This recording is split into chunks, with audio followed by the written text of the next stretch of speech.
నేను మీ జర్నలిస్ట్ రమేష్ని. Welcome to RGTV Telugu news channel.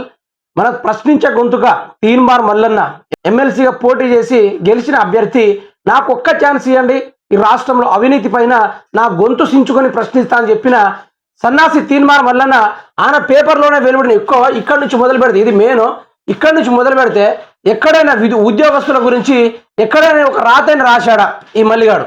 ఏడైనా భారీగా ఐఏఎస్ బదిలీ అని, కొలువులు తీరిన 18 లోక్సభలని, సిట్టింగ్ జడ్జితో విచారణ చేయాలని, ఎమర్జెన్సీ మచ్చ అని, రాష్ట్రంలో కరెంటు కోతలు లేవు అని ఈ సన్నాసి ఇట్లా రాస్తా ఉన్నాడు.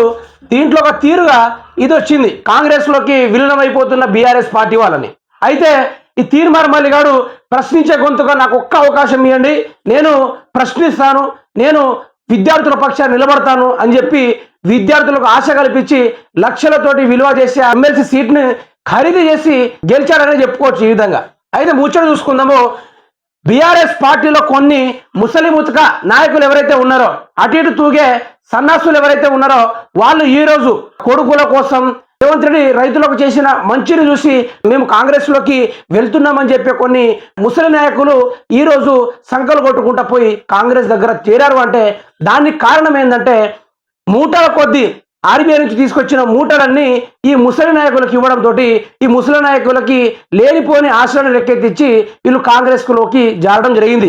బీఆర్ఎస్ నుంచి కాంగ్రెస్లోకి వెళ్తున్న ముసలి నాయకులకు ఒకటే అర్థం కావాలి, వాళ్ళే గోరి కట్టుకున్నారు, వాళ్ళే రాజకీయంగా గోరి కట్టుకున్నారు. ఎందుకు గోరి కట్టుకున్నారు అంటే ఈరోజు కాంగ్రెస్ పార్టీ అధికారంలో ఉందని, బీఆర్ఎస్ పార్టీ ఓడిపోయిందని కేసీఆర్ వారిని అక్కడ చేర్చుకొని చిన్న పదవిలో ఉన్న కూడా ఉన్నతమైన పదవులను ఇచ్చి వారిని సంకలం వేసుకుని దిగినప్పటికీ ఈరోజు కేసీఆర్ని మొట్టు పెట్టడానికి ఈ ఎమ్మెల్యేలు కూడా ఏకమయ్యి ప్రజలందరూ బీఆర్ఎస్ పార్టీలో ఎమ్మెల్యే గెలవాలని ఆశించే కదా కాంగ్రెస్ పార్టీ ఒక్కరి నుంచి పోటీ చేస్తూ ఉంటే బీఆర్ఎస్ పార్టీ ఎమ్మెల్యే గెలిపించింది. మరి ప్రజలందరి గొంతుకలు కోసి ఈరోజు కాంగ్రెస్ పార్టీలో చేరడం జరిగింది. బిడ్డ, మీకు రేపు బీఆర్ఎస్ పార్టీ అధికారం వస్తే మాత్రము మీకు మాత్రం రాజకీయంగా చుక్కలే, మీకు రాజకీయంగా సుక్కలే. మీరు ఈ 5 సంవత్సరాలు ఏం తింటారో తినండి, ఏం తాగుతారో తాగండి, ఎక్కడ తిరగాలో అక్కడ తిరగండి, అంతే. మీకు జీవితాంతం రాజకీయ సమాధి మీకు మీరు కట్టుకున్నారు. మొదలుగా తెలంగాణ రాష్ట్ర ప్రజల్ని మొదలు ఆ నమ్మకాన్ని కోల్పోయేలా చేసుకున్నారు మీరే. అదేవిధంగా బీఆర్ఎస్ పార్టీ తరఫున పూర్తి స్థాయిలో తల్లిలా ఆదరించిన పార్టీకే పిండం పెట్టారు. కాబట్టి మీకు మీరు రాజకీయ సమాధి కట్టుకున్నారు. బిడ్డ, మీకు ఇది అర్థం కావాలి. రాబోయే రోజుల్లో ముందుంది ముసలోల పండుగ అన్నట్టు అది మీకోసమే సామెత. ఈ మల్లిగాడు విద్యార్థులపైన రాయకుండా, విద్యార్థుల యొక్క జాబు సమస్యలపైన ఆయన గొంతు చించుకొని మాట్లాడకుండా ఈ సన్నాసి బీఆర్ఎస్ నుంచి ఇంకెంతమంది పోతా ఉన్నారు అని ఒక రాత అయితే రాయడం జరిగింది. దాన్ని ఒకసారి పూర్తి స్థాయిలో విశ్లేషించి తీరా తాట తీయాల్సింది తాట తీద్దాం. నెక్స్ట్ ఎవరు? క్యూ కట్టిన బీఆర్ఎస్ ఎమ్మెల్యేలు. త్వరలోనే బీఆర్ఎస్ ఎల్పీ విలీనం. ఇప్పటికే 5 ఎమ్మెల్యేలు కాంగ్రెస్ గూటికి. 2-3 రోజుల్లో 26 మంది ఎమ్మెల్యేలు జంప్. నమ్మినోళ్లే ముందు దూకుతుండ్రు, అడ్డం పడిన ఆగట్లే. కాక చూపిన దారిలోనే కాంగ్రెస్ పార్టీ మారేందుకు కేసీఆర్ అహంకారపూరిత ధోరణి కారణమే. అయితే మల్లిగా నువ్వే ఫస్ట్ చక్కగా ఏ పార్టీలో చక్కగా నిలవలేదు. నిన్ను నా బిడ్డ అని ఆదుకున్న బీజేపీ పార్టీనే కాళ్ళతో దాన్ని వచ్చి నువ్వు కాంగ్రెస్లో చేరినావు. నీ కథ ఎవరికి తెలియదు, ఇంకోటి బీఆర్ఎస్లోని ఎమ్మెల్యేలు మారుతున్న ముచ్చటాంటివా? ఇక ఆ ముసలి నక్కలకి ఇప్పుడు వాళ్ళకి వయసు గుర్తొస్తా ఉంది. వాళ్ళ కొడుకుల కోసం, బిల్లుల కోసం, రాజకీయాల్లో ముందుకు సాగడం కోసం కేసీఆర్ రైతులకి ఏం చేయలే. 6 నెలల నుంచి రైతుల కోసం బాగా పాటుపడుతున్న పార్టీ కాంగ్రెస్ పార్టీ పోతున్నారు. కానీ ఈ విధంగా కొందరు ముసలి నాయకులు అయితే అందులో తెరవడం జరిగింది. అయితే ఇక్కడ ముచ్చట ఏంటంటే నెక్స్ట్ ఎవరున్నారు? గెలిచిన మొత్తం ఎమ్మెల్యేల సంఖ్య ఎంతైతే ఉందో వాళ్ళని పూర్తి స్థాయిలో రేవంత్ రెడ్డి ప్రతిపక్షం లేకుండా ఆయన పూర్తి స్థాయిలో తెచ్చిన అప్పుని ఈ విధంగా ఒక్కొక్కరికి 200 కోట్లు, 300 కోట్లు, 1500 కోట్లు ఆ విధంగా ఇచ్చుకుంటా పార్టీలో చేర్పించుకొని ఆయన ప్రజలకు ఏమైనా న్యాయం చేస్తాడంటే చేసుడు లేదు. 10 సంవత్సరాలు ఎట్టకేలా ఒక రాక్షసుని లెక్క, ఒక నరకాసురుని లెక్క, భూత ప్రేత శైతాన్ లెక్క ఈ తెలంగాణ రాష్ట్రపైనే ఇక్కడ చుట్టూ తిరుగుతూ ఉంటా అని ఒక నిబంధనతోటి కాంగ్రెస్ పార్టీ గట్టిగా ప్రయత్నిస్తూ ఉంది. కానీ తెలంగాణ రాష్ట్ర ప్రజలు అలా అనుకుంటారా? అంత మంచి చేసిన కేసీఆర్ పార్టీనే పండబెట్టిన ప్రజలు మరి రైతుల పక్షాన ఏమి సహకారం అందియకుండా పార్టీలోని చేర్పించడానికే రేవంత్ రెడ్డి ప్రధానంగా కుట్రలు పన్నుతా ఉంటే ప్రజలు ఏదో ఒక రోజు పక్కా దొక్కుతారు. ఇది బరాబరు.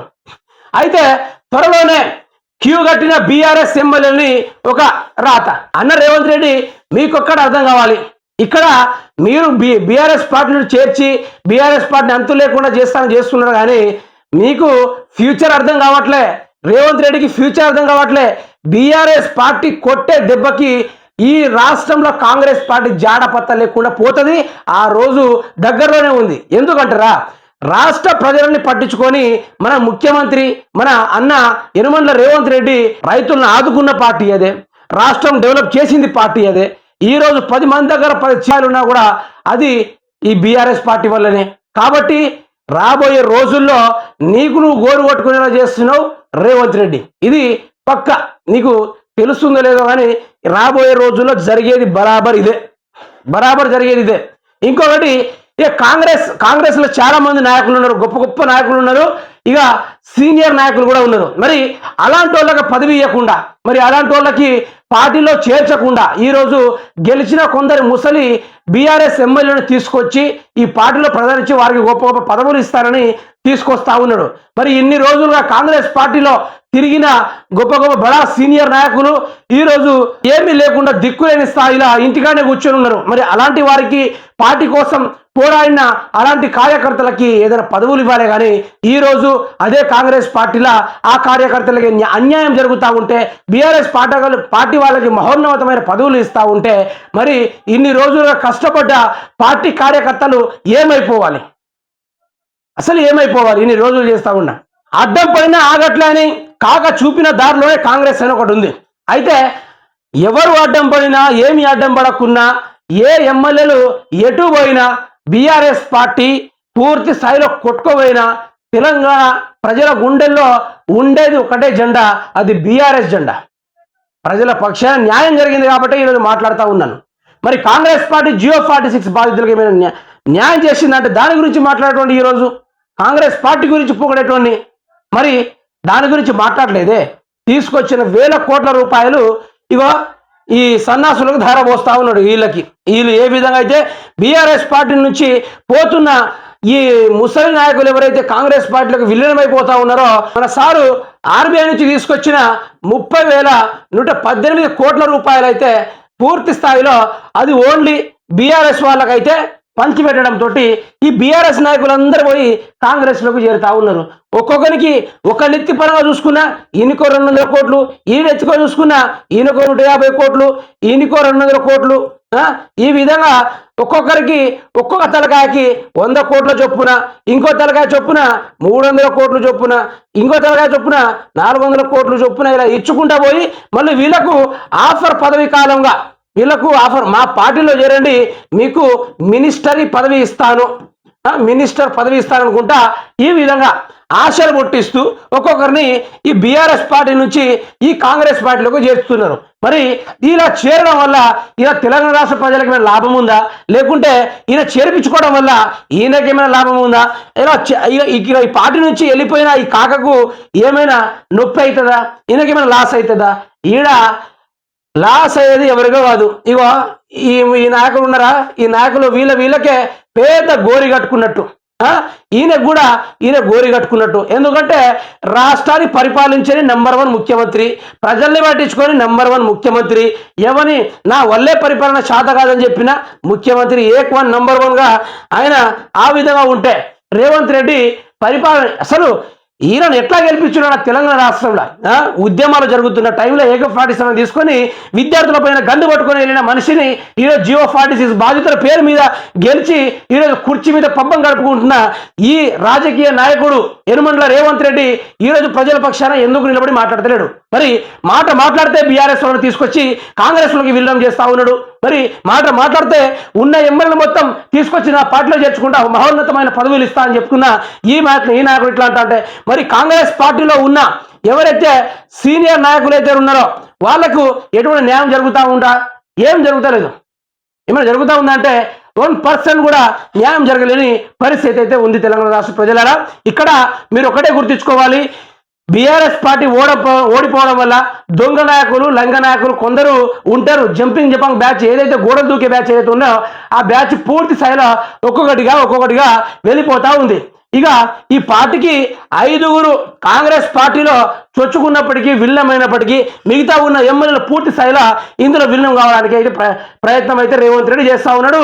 ఇక దాన్ని ఎవరు ఆపలేరు నాకు తెలిసి.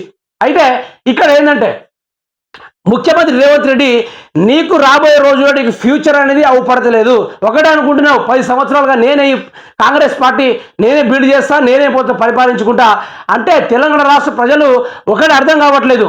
ఇప్పుడు 10 సంవత్సరాలు కేసీఆర్ తిన్నాడు, ఇప్పుడు కొత్త పార్టీకి ఛాయిస్ ఇస్తే వాడు కూడా తింటారు కదా వచ్చి అని నా ప్రజలు ఈ విధంగా ఓట్లు వేసుకుంటా ఉంటున్నారు. కానీ ఆ 10 ఏళ్ళు సాగిన అభివృద్ధిలో మళ్ళీ కొత్త పార్టీ అధికారంలోకి వస్తే పేర్లు మార్చడానికి, లోగోలు మార్చడానికి, ఈ విధంగా కొత్త తరుణాల తతంగాలు చేయడానికి మరో 5 సంవత్సరాలు టైం పడుతుందని నా రాష్ట్ర ప్రజలు అస్సలు అర్థం చేసుకుంటా ఉండలేరు.